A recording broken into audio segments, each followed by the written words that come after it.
Namaskar, a warm welcome to World News, an Indian perspective on Akashvani. This is Navunita Adhikari bringing glimpses of the major developments of the day from across the globe. Over the next half an hour, we shall bring to you the latest from the world of politics, economy, sports, entertainment and more. The headlines. India's External Affairs Minister S. Jaishankar holds talks with his Israeli counterpart Eli Cohen in New Delhi. Both leaders reaffirmed their commitment to strengthen India-Israel relationship. India-Myanmar inaugurate Sittwe port to enhance regional trade and connectivity. India extends $1 billion credit line to Sri Lanka by a year for essential imports. Former Pakistan Prime Minister Imran Khan arrested from Islamabad High Court premises in Al-Qaeda Trust case. UN calls on Taliban to halt flogging executions in Afghanistan. China expels Canadian diplomat in retaliatory move. Top militants among 12 killed after Israel launches airstrikes against militant group Islamic Jihad in Gaza.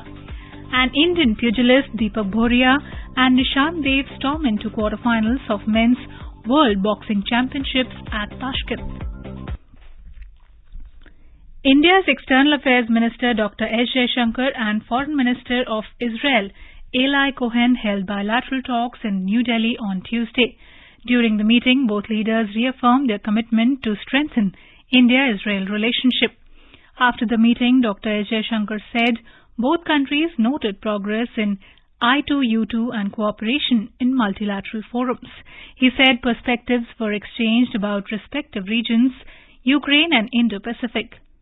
The minister said the main pillars of the India-Israel strategic partnership are agriculture, water, defense and security, which are taking bilateral ties forward. He said new agreements in the water and agriculture sector underline the potential to do more. He said discussions were held to increase cooperation in high technology, digital and innovation, connectivity, mobility, tourism, finance and health. He said both countries have initiated an agreement in the area of mobility. Later, both the leaders paid homage at the Teen Murti Haifa Chowk. Dr. S. Jaishankar said Teen Murti Haifa Chowk, which is a symbol of India-Israel shared history, reflects the enduring India-Israel friendship. Meanwhile, Mr. Cohen has decided to cut short his 3-day visit to India in view of security matters in his country. India's Defence Minister Rajnath Singh met an Israeli delegation led by Foreign Minister Eli Cohen in New Delhi on Tuesday. During the meeting, Mr. Singh underlined India's priority towards indigenization in accordance with the Atmanirbhar Bharat policy. He acknowledged the cooperation being extended by Israeli companies and encouraged them for more investments in India and for forging joint ventures with Indian partners to manufacture defense equipment in India. The Israeli minister affirmed the continued cooperation of Israel in India's endeavor of indigenization and conveyed the willingness to cooperate and partner in advanced technologies. Both sides acknowledged the completion of 30 years of diplomatic relations between the two countries and looked forward to further strengthening the bilateral ties. India's Union Minister for Ports, Shipping and Waterways Sarbanand Sonowal and Deputy Prime Minister and Union Minister for Transport and Communications of Myanmar, Admiral Tin Aung San, jointly inaugurated the Sittwe port in Rakhine State, Myanmar on Tuesday. During this event, they received the first Indian cargo ship which was flagged off from Shyama Prasad Mukherjee Port, Kolkata. Speaking at the inaugural function, Sarbanand Sonowal highlighted the close historical, cultural and economic ties between India and Myanmar. He reiterated India's long-standing commitment towards the development and prosperity of the people of Myanmar through developmental initiatives such as the Sittwe port. The shipping minister said in a tweet that the Sittwe port and the Kaladan multimodal transit transport project KMTTP are important projects for India as they will help the Northeast become the gateway to Southeast Asia while delivering large-scale benefits to the people of Myanmar. A vibrant Sittwe port can catapult Myanmar's Rakhine State into a major connectivity hub. He said it can fuel productive inland waterway traffic, boosting tourism, agriculture and manufacturing along the Kaladan River and generating economic dividends for the nation and the wider region. He further said that the Sitwe port is set to be a game changer for maritime connectivity and trade in the region. The operationalization of this port is a major step towards sustainable, environment-friendly and seamless connectivity between India, Myanmar and beyond, said Shipping Minister Sarbanand Sonowal. The port will provide alternative connectivity between Mizoram and Haldia in West Bengal or any Indian port through the Kaladan River in Myanmar. The multimodal connectivity project envisages road transport from Mizoram to Palitwa in Myanmar, thereafter from Palitwa to Sitwe in Myanmar by inland water transport and Sitwe to any port in India by maritime shipping. Sitwe port has been developed as a part of the Kaladan Multimodal Transit Transport Project funded under grant and aid assistance from the Government of India. Once fully operationalized, the waterway and road components of KMTTP will link the east coast of India to the northeastern states through the Sitwe port. India's Home Minister Amit Shah has said that India-Bangladesh relations are based on the values of shared culture, language, art and life traditions. He said that no one can disrupt the relations between India and Bangladesh. The Home Minister was speaking after inaugurating and laying the foundation stones of various development projects of the Land Ports Authority of India and Border Security Force in West Bengal on Tuesday. The Home Minister said that two nations have followed the same culture for thousands of years, and from the birth of Bangladesh till today, India has always played a friendly role in the history of Bangladesh. He said that the contribution of the Border Security Force in the freedom struggle of Bangladesh is written in golden words and underlines the cordial and warm relations between India and Bangladesh till today, which will only gain new energy and momentum from here on. In a move to assist Sri Lanka in its recovery from a severe financial crisis, India has extended a credit line of $1 billion to its neighboring country by 1 year. The credit line, which was a part of the $4 billion emergency assistance provided by India during the peak of Sri Lanka's crisis last year, was originally set to end in March but has now been extended until March next year. Sri Lanka's Deputy Treasury Secretary Priyanta Ratnaike said the extension will provide the island nation with backup funds to pay for essential imports. He said the initiative to extend the credit line, in which almost $350 million is still unutilized, denotes India's continued commitment to stand with the people of Sri Lanka in facing the challenges of economic crisis and moving towards sustainable economic recovery. Sri Lanka, which faced its worst financial crisis in decades, experienced a slump in its forex reserves last year and struggled to pay for crucial imports such as fuel, cooking gas and medicine. However, the situation has improved since then, with Sri Lanka securing a nearly $3 billion bailout package from the International Monetary Fund in March and initiating debt restructuring talks with key bilateral creditors including India, Japan and China. The formal segment of the third Development Working Group meeting of G20 began in Goa on Tuesday. More than 80 delegates from G20 members, 9 invitee countries and various international and regional organizations participated in the meeting that will be held from the 9th of May to 11th of May. Delegates from different countries across the globe commenced discussions on developmental aspects focusing on women-led development. Delegates discussed a section of India's proposed action plan, which focuses on strengthening data-informed approaches to development and bridging the data divide. A session on one of India's core priorities, digital transformation for all, was held. An exhibition showcasing India's women-led initiatives titled ECHO, Economy with Safe Climate and Health Leads to Greater Opportunities, was organized by the Ministry of Women and Child Development, in collaboration with the Ministry of External Affairs at the sidelines of the meeting. The theme ECHO reflects the impact of women-led development and its significant role in sustainable development. India currently holds the presidency of the G20. It is an intergovernmental forum of the world's 20 major developed and developing economies. Mumbai is all set to host 3 G20 meetings this month. The first meeting will be of Third Energy Transition Working Group and will be chaired by Union Power Secretary Mr. Alok Kumar. Spread over 3 days from 15th to 17th May, a number of workshops and seminars will be held on subjects related to biofuels, offshore wind, decarbonization, clean energy, and regarding promotion of energy-efficient life.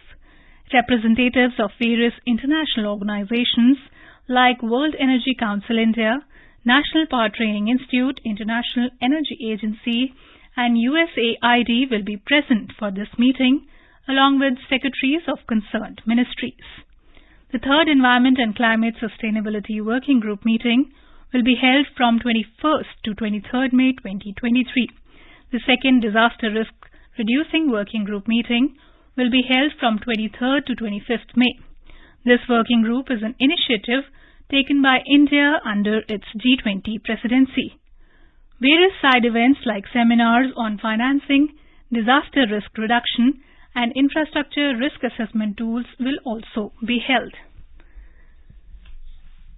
In today's Hotspot section, we bring you a news commentary on strengthening India-Canada economic partnership.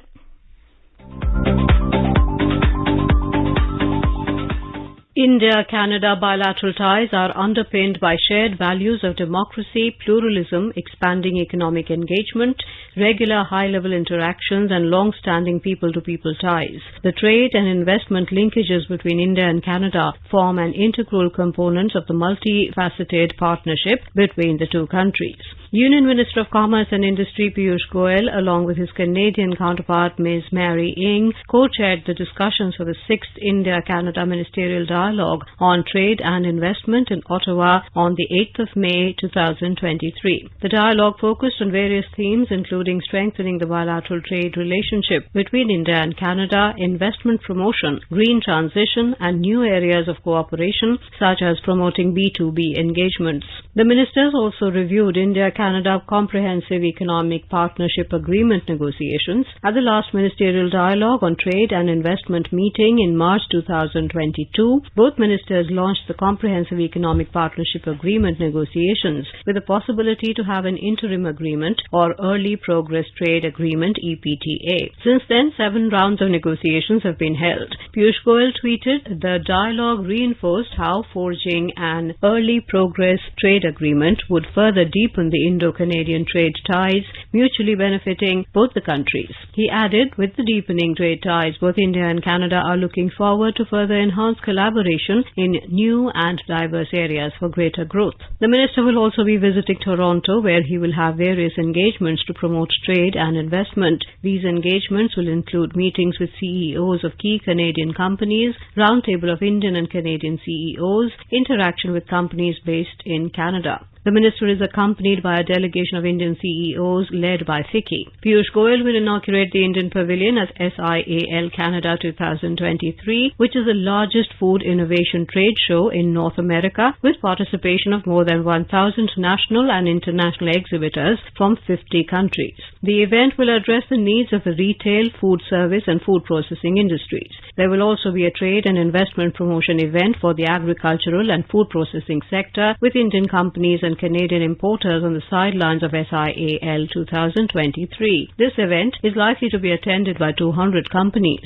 The visit is expected to impart further momentum to bilateral trade and investment relations. The trade and investment linkages between India and Canada form an integral component of the multifaceted partnership between the two countries. More than 600 Canadian companies have a presence in India, and more than 1,000 companies are actively pursuing business in the Indian market. Indian companies in Canada are active in the fields of information technology, software, steel, natural resources, and banking sectors. Major items of India's exports to Canada include gems, jewelry, and precious stones, pharmaceutical products, ready-made garments, mechanical appliances, organic chemicals, light engineering goods, and iron and steel articles. India's imports from Canada include pulses, newsprint, wood pulp, asbestos, potash, iron scrap, copper, minerals, and industrial chemicals. Canada is also home to one of the largest communities of Indian origin, with approximately 4% of Canadians being of Indian heritage, translating into a strong Indian diaspora of 1.4 million people. Canada and India both share democratic values, a commitment to multilateralism, and a common interest in promoting a rules-based international order. Strengthening trade relations can enhance cooperation on geopolitical issues. The India-Canada Ministerial Dialogue on Trade and Investment provides institutional mechanisms for both countries to discuss a broad spectrum of trade and investment-related issues and cooperation areas.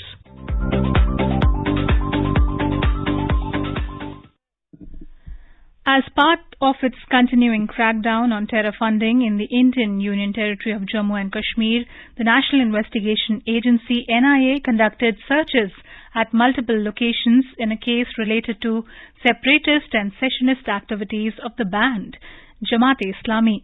NIA in a statement said the searches were conducted at the premises of Jamaat-e-Islami J&K members and supporters at 16 locations, including 11 in Baramulla district in Kashmir Valley and the remaining 5 located in Kishtwar district in Jammu region.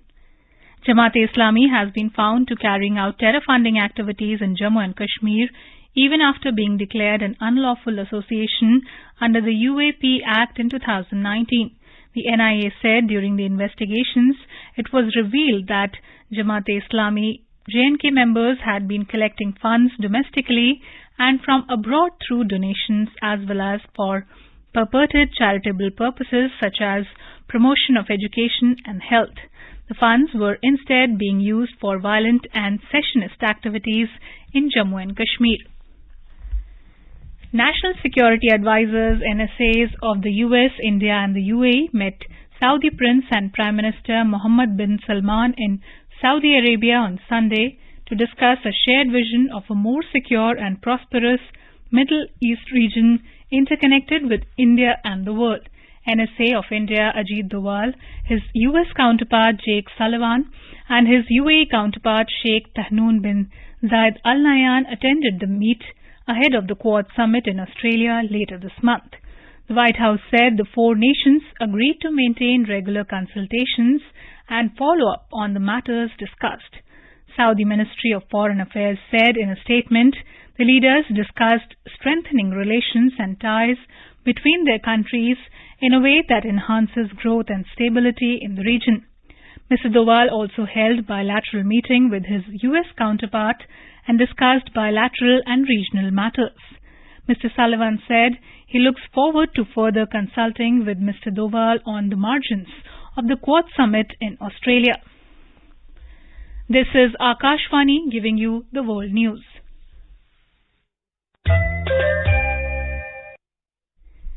In the Indian state of Madhya Pradesh, another cheetah has died in Kuno National Park of Shivpur district.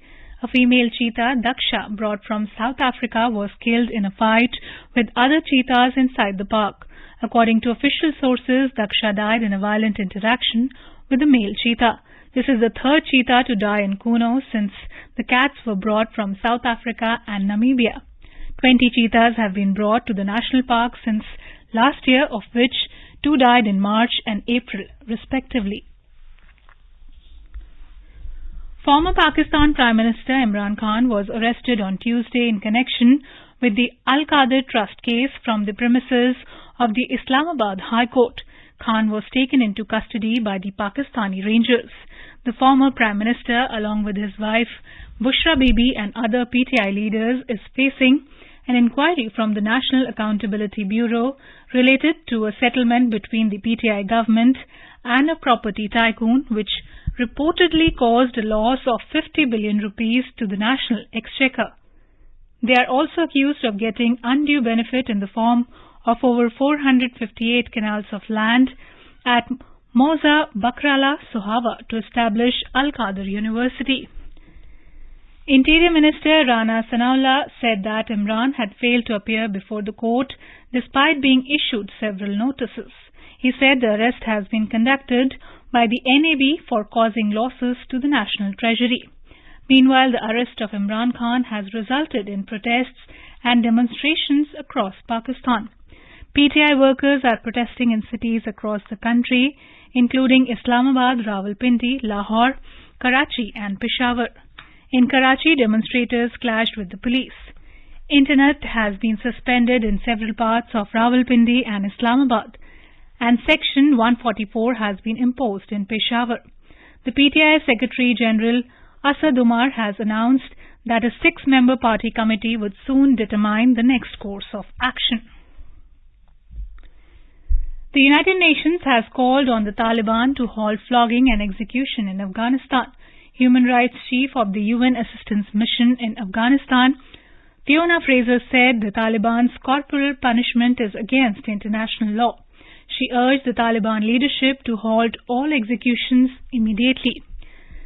The Taliban-led Foreign Ministry of Afghanistan in response said most Afghans adhere to Islamic rules and guidance and that Afghanistan's laws are based on Islamic principles. It further said that in the event of a conflict between international human rights law and Islamic law, the government is obliged to follow the Islamic law. Meanwhile, a UN report released on Monday strongly criticized the Taliban for carrying out execution, flogging and stoning since gaining control of Afghanistan. It urged the Taliban leaders to put an immediate end to such practices. According to the report, 274 men, 58 women and 2 boys were publicly flogged in Afghanistan during the past 6 months. On Monday, an independent MP in Nepal, Amresh Kumar Singh, took off his shirt and vest in the House in protest against not being given time to speak. Amresh Singh, a former Nepali Congress leader, contested the elections last year as an independent candidate from Sarlahi after the Nepali Congress did not give him a ticket.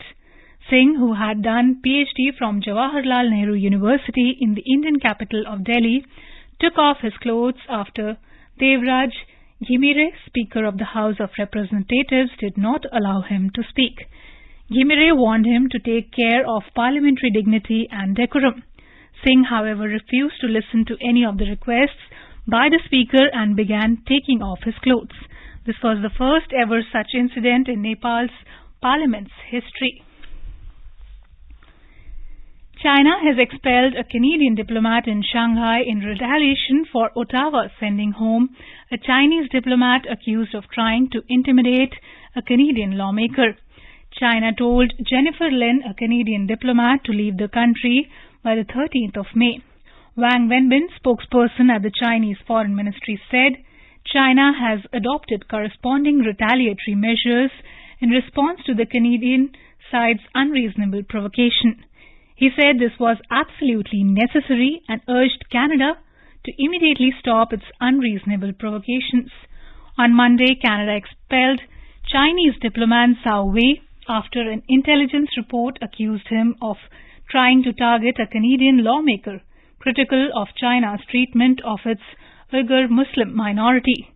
Last Thursday, Canada summoned China's ambassador to reiterate that Canada would not tolerate interference in its affairs. Diplomatic relations between the two countries have been strained since the detention of Huawei Technologies executive Meng Wanzhou, held in Canada on U.S. fraud charges in 2018, and Beijing's subsequent arrest of 2 Canadians on spying charges. All 3 were freed in 2021. Top militants among 12 killed after Israel launched airstrikes against militant group Islamic Jihad in Gaza.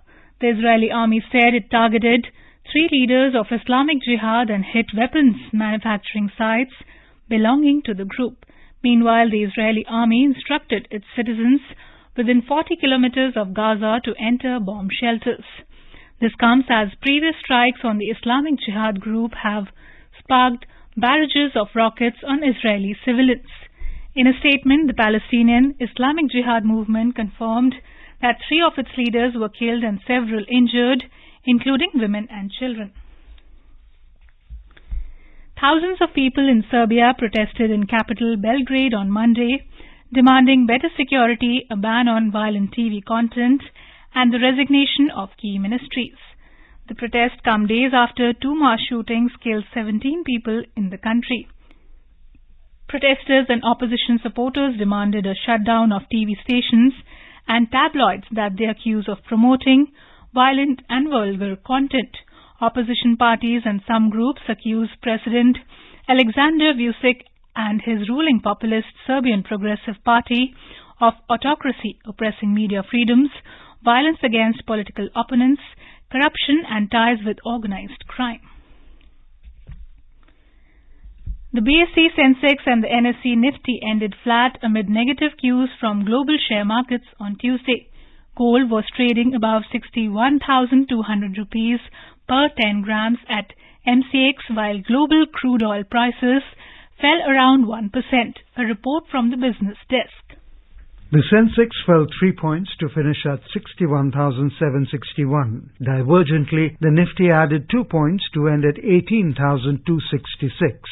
In global stock markets, the Asian market logged losses except Japan's Nikkei, which rose 1%. Hong Kong's Hang Seng tumbled 2.2% and China's Shanghai Composite Index declined 1.1%. Singapore's Straits Times Index fell 0.5% and South Korea's Kospi Index slipped 0.1%. European markets were also down in intraday trade. Global crude oil prices fell around 1%, snapping winning streak of the previous two sessions. The crude prices fell with the market being cautious ahead of U.S. inflation figures, which will be key to the Federal Reserve's next interest rate decision. In intraday trade, Brent crude was trading at $76.35 per barrel. Back home, gold prices at multi-commodity exchange for June contracts was trading at around 61,215 rupees per 10 grams. On the other hand, silver was trading flat at 77,000 rupees per kilogram for July contracts when reports last came in. And in the forex market, the rupee closed at 82 rupees and 5 paise against the US dollar. Rajesh Lake for World News, Akashvani. In boxing, Indian pugilist Deepak Bhuria and Nishant Dev continued their impressive run by advancing into the quarterfinals of Men's World Boxing Championship in Tashkent on Tuesday. Deepak produced another commanding performance as he brushed aside China's Zhang Jiamao by a 5-0 unanimous verdict in the 51 kg category of round-off 16 bout. Nishant also had an easy last 16 contest as he registered a first-round RSC win against Fidal Fukaha of Palestine. Now let us take a look at the major developments around the world as reported in the foreign press. Washington Post writes Biden meets with congressional leaders in the urgent bid to avoid default. The Guardian reports Russian missiles downed over Kiev as Putin makes angry Victory Day speech. The Wall Street Journal reports EU targets 8 Chinese companies in Russia's sanctions push. Now a quick look at the headlines once again. India's External Affairs Minister S. Jaishankar holds talk with his Israeli counterpart Eli Cohen in New Delhi. Both leaders reaffirmed their commitment to strengthen India-Israel relationship. India-Myanmar inaugurates Sittwe Port to enhance regional trade and connectivity. India extends $1 billion credit line to Sri Lanka by a year for essential imports. Former Pakistan Prime Minister Imran Khan arrested from Islamabad High Court premises in Al-Qadir Trust case. UN calls on Taliban to halt flogging executions in Afghanistan. China expels Canadian diplomat in retaliatory move. Top militants among 12 killed after Israel launches airstrikes against militant group Islamic Jihad in Gaza. And Indian pugilist Deepak Bhuria and Nishant Dev storm into quarterfinals of Men's World Boxing Championships at Tashkent. And now before we end, let us listen to Mahatma Gandhi's favorite bhajan Vaishnav Jan by artists from Israel.